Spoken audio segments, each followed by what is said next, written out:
Hi friends, welcome back. ഇന്ന് നമ്മൾ നല്ലൊരു ഉണ്ടംപൊരിയുടെ റെസിപ്പി ആയിട്ടാണ് കേട്ടോ വന്നിട്ടുള്ളത്.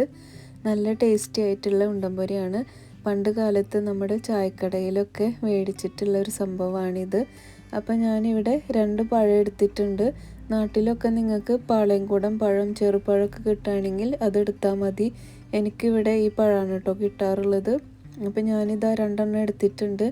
ഇനി നമുക്കിത് മിക്സിയുടെ ജാറിൽ നന്നായിട്ടൊന്ന് പേസ്റ്റ് ചെയ്തിട്ട് എടുക്കണം. എന്നിട്ട് ഇത് ഒരു പാത്രത്തിലേക്ക് ഒഴിച്ചു കൊടുക്കുക. ഞാനിവിടെ 1 കപ്പ് ഗോതമ്പ് പൊടിയാണ് കേട്ടോ എടുത്തിട്ടുള്ളത്. ഈ പാത്രത്തിൽ 1 കപ്പ് ഗോതമ്പ് പൊടി ഉണ്ട്. എന്നിട്ട് അതിലേക്ക് ആവശ്യത്തിനുള്ള ഉപ്പും കൂടി ചേർത്ത് കൊടുക്കണം.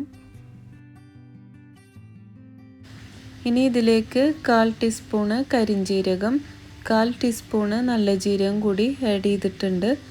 പിന്നെ ഞാനിവിടെ ബേക്കിംഗ് സോഡ ചേർത്തിട്ടുണ്ട്. ഇത് ഓപ്ഷനിലാണ്. ഒരു പിഞ്ച് ചേർത്ത് കൊടുത്തിട്ടുണ്ട്. 2 ടേബിൾ സ്പൂൺ ഷുഗർ ആഡ് ചെയ്തിട്ടുണ്ട്. ഷുഗറും ഓപ്ഷനിലാണ്. നിങ്ങൾക്ക് പഴത്തിൻ്റെ മധുരം മതിയാവുമെന്ന് വെച്ചാൽ ഷുഗർ ആഡ് ചെയ്യേണ്ട. ഇല്ലെങ്കിൽ ശർക്കരപ്പാനി ആഡ് ചെയ്ത് കൊടുത്താൽ മതി. 1 ടേബിൾ സ്പൂണ് ശർക്കരപ്പാനി ചേർത്താൽ മതി. അപ്പോൾ നമ്മൾ ഉപ്പിൻ്റെ അളവ് നോക്കിയിട്ട് വേണം ചേർത്ത് കൊടുക്കാൻ. ശർക്കരയിൽ ഉപ്പുള്ളത് കാരണം നമ്മൾ ഉപ്പിൻ്റെ അളവ് ശ്രദ്ധിക്കണം. വെള്ളമൊന്നും ചേർത്ത് കൊടുക്കാതെയാണ് ഞാനിത് കുഴച്ചെടുത്തിട്ടുള്ളത്. പിന്നെ ഇതിലേക്ക് തേങ്ങാക്കൊത്ത് ആഡ് ചെയ്യുന്നുണ്ട്. 1.5 ടേബിൾ സ്പൂണും ഞാനിവിടെ ആഡ് ചെയ്തിട്ടുണ്ട് കേട്ടോ.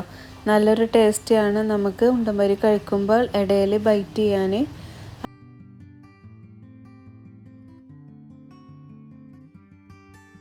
ഇനി നമുക്കതൊന്ന് ഫ്രൈ ചെയ്തെടുക്കണം. നമ്മുടെ ഓയിൽ ചൂടായി കിട്ടിയിട്ടുണ്ട്. മീഡിയം ഫ്ലെയിമിലാണ് കേട്ടോ ഓയിൽ വെച്ചിട്ടുള്ളത്.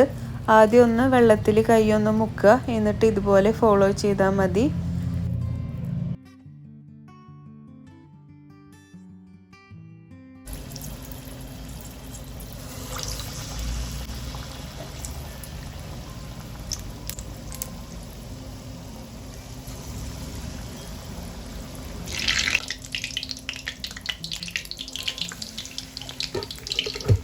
നമ്മുടെ ഓയിലിൻ്റെ ചൂട് ഓവറാവാൻ പാടില്ല കേട്ടോ. മീഡിയം ഫ്ലെയിമിൽ തന്നെ വെക്കണം.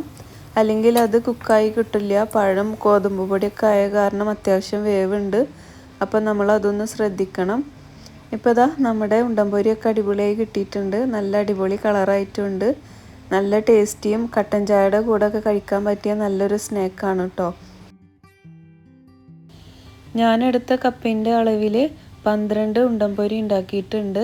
നിങ്ങൾക്കിത് ചെറിയ പീസാക്കിയിട്ട് ഉണ്ടാക്കണമെങ്കിൽ അങ്ങനെ ആവാം. അതല്ല ഈ സൈസിലാണെങ്കിൽ നമുക്ക് 12 ഉണ്ടാക്കിയെടുക്കാം. ഇപ്പം നമ്മുടെ എല്ലാ ഉണ്ടംപൊരിയും ഫ്രൈ ചെയ്തെടുത്തിട്ടുണ്ട്. നല്ല അടിപൊളിയായിട്ട് കിട്ടിയിട്ടുണ്ട്. അപ്പോൾ വെള്ളമൊന്നും ചേർക്കാതെ തന്നെ നമുക്കിത് അടിപൊളിയായിട്ട് ഉണ്ടാക്കാം. നല്ല ടേസ്റ്റി ആയിട്ടുള്ള ചായക്കൊക്കെ പറ്റിയ നല്ലൊരു ഉണ്ടംപൊരിയാണ്. അപ്പോൾ ഇതൊരു പഴയ മെമ്മറീസും കൂടിയിട്ടാണ്. നമ്മൾ പണ്ടൊക്കെ ചായക്കടയിൽ നിന്നൊക്കെ മേടിച്ചിട്ടുള്ളതാണ് ഇതൊക്കെ. അപ്പോൾ നല്ല ടേസ്റ്റിയാണ്. അപ്പോൾ എല്ലാവരും ഒന്ന് ട്രൈ ചെയ്ത് നോക്കണം. ഇഷ്ടമായാൽ ലൈക്ക് ചെയ്യാൻ മറക്കരുത്. അതുപോലെ തന്നെ സബ്സ്ക്രൈബ് ചെയ്യാതെ കാണുന്നവരാണെങ്കിൽ സബ്സ്ക്രൈബും കൂടി ചെയ്തേക്കണേ. ഇപ്പോൾ ഇതാ നമ്മുടെ ഉണ്ടംപൊരിയൊക്കെ നന്നായിട്ട് കുക്കായിട്ടുണ്ട് കേട്ടോ. നല്ല ടേസ്റ്റിയാണ്.